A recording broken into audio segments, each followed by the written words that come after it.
ପିଲାମାନେ ସୁପ୍ରଭାତ।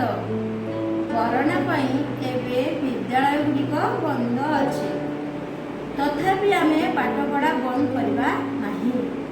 ମୋବାଇଲ ମାଧ୍ୟମରେ ଆମେ ପାଠ ପଢ଼ିବା। ମୁଁ ତୁମର ଅତି ପରିଚିତ ଶିକ୍ଷୟିତ୍ରୀ ଲକ୍ଷ୍ମୀପ୍ରିୟା ପାହାଡ଼ି।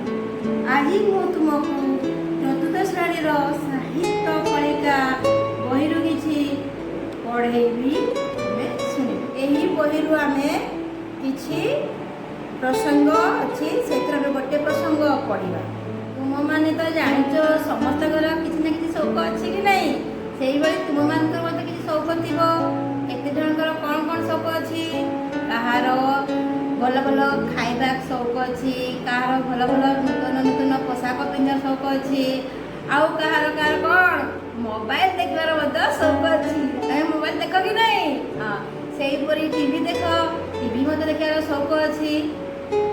ଆମେ ଯାହା ବି ଦେଖେ, ଯାହା ବି କରେ, କିନ୍ତୁ କ'ଣ କି ସେସବୁ ଆମେ ଆମ ନିଜ କର୍ତ୍ତବ୍ୟ ଦେଖିକି କରିବା ଉଚିତ। ପିଲାମାନେ, ଆମର ସମସ୍ତଙ୍କର ନୂଆ ନୂଆ ପିନ୍ଧିବା ସଉକ ଅଛି କି ନାହିଁ? ପିଲେ ମନେ ରଖ, ପୁରୁଣା ହଉ ବା ନୂଆ ହଉ, ପୋଷାକଟି ପରିଷ୍କାର ଓ ପରିଚ୍ଛନ୍ନ ହେବା ଉଚିତ। ତାହେଲେ ପିଲାମାନେ, ଆମର ପୋଷାକଟି ପରିଷ୍କାର ପରିଚ୍ଛନ୍ନ ହେବା ସହିତ ଆମର ଶରୀର ସୁସ୍ଥ ଆଉ ନିରୋଗ ରହିବ। ପୋଷାକର ପରିଷ୍କାର ପରିଚ୍ଛନ୍ନରେ ଦୃଷ୍ଟି ଦେବା ସହିତ ନିଜର କର୍ତ୍ତବ୍ୟକୁ ମଧ୍ୟ ଆମେ ଦେଖି କରିବା ଉଚିତ।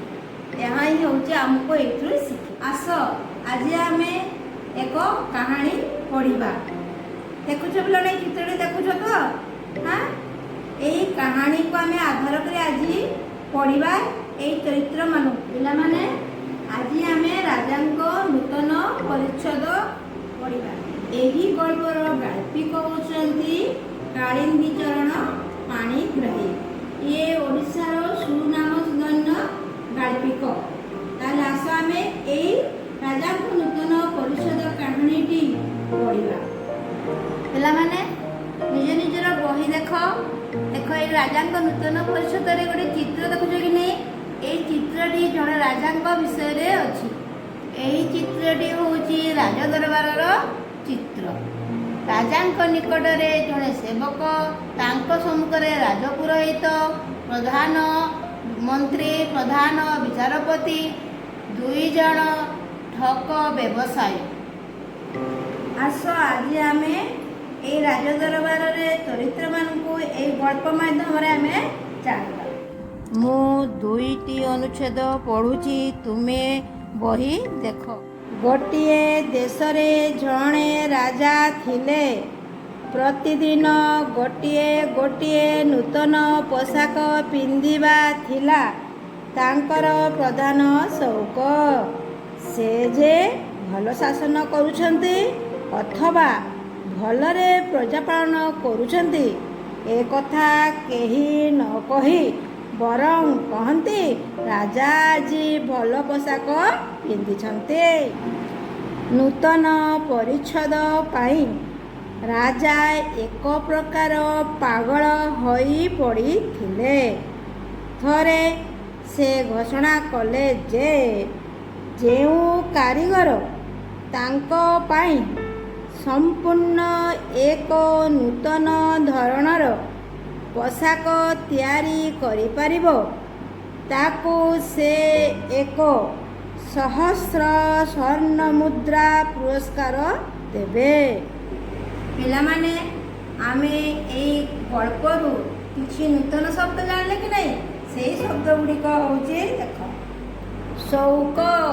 ସଉକର ଅର୍ଥ ରୁଚି, ଶାସନ, ସମସ୍ତ ଭଲ ମନ୍ଦ ବୁଝିବା, ପ୍ରଜା ପାଳନ, ଲୋକଙ୍କ ସୁରକ୍ଷା, ପରିଚ୍ଛଦ, ପୋଷାକ, 1,000 1000 ସ୍ୱର୍ଣ୍ଣ ମୁଦ୍ରା, ସୁନା ଟଙ୍କା। ଏହି ଗଳ୍ପର ସାର କଥା ହେଉଛି, ଆମ ଦେଶରେ ରାଜତନ୍ତ୍ର ଥିଲା। ରାଜାମାନେ ଆମକୁ ଶାସନ କରୁଥିଲେ।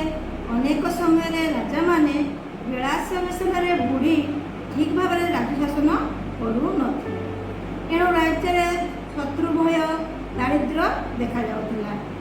ଏହି ଗଳ୍ପଟି ବିଳାସୀ ରାଜାର କୁପରିଣତି ବିଷୟରେ ସୂଚନା ଦେଉଛି। ଚିତ୍ରରେ ତୁମେ ଦେଖୁଛ ଯେଉଁ ରାଜାଙ୍କୁ, ସେ ଜଣେ ହେଲେ ବିଳାସୀ ରାଜା। ତାଙ୍କର ନୂତନ ନୂତନ ପୋଷାକ ପିନ୍ଧିବାର ଭାରି ସୌକ ଥିଲା।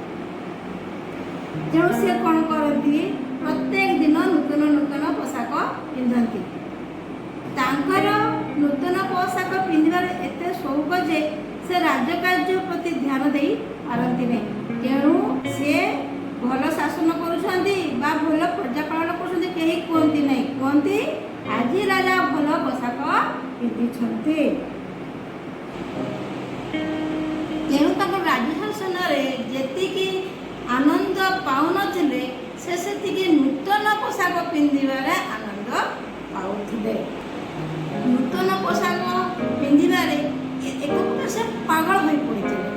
ତେଣୁ ସେ କ'ଣ କଲେ, ଥରେ ଘୋଷଣା କଲେ ଯେ ତାଙ୍କ ପାଇଁ ଯେଉଁ କାରିଗର ଏକ ସୁନ୍ଦର ପୋଷାକ ତିଆରି କରିବ, ସେ ତାକୁ ସୁନା ଟଙ୍କା ବା ସୁନା ମୋହର ଦେବେ। ପିଲାମାନେ, ଆମେ ଏଥିରୁ ଜାଣିଲେ ଯେ ନିଜର ସୌକ ଉପରେ ବିଶେଷ ଧ୍ୟାନ ନ ଦେଇ ନିଜର କର୍ତ୍ତବ୍ୟରେ ଧ୍ୟାନ ଦେବା ଉଚିତ। ତାହେଲେ ଆମେ ନିଜେ ଜଣେ ଭଲ ନାଗରିକ ହୋଇପାରିବା। ଆଜି ପାଇଁ ଏତିକି। ପୁଣି ପର ପର୍ଯ୍ୟାୟରେ ଅନୁଚ୍ଛେଦ ଗୁଡ଼ିକ ପଢ଼ିବା।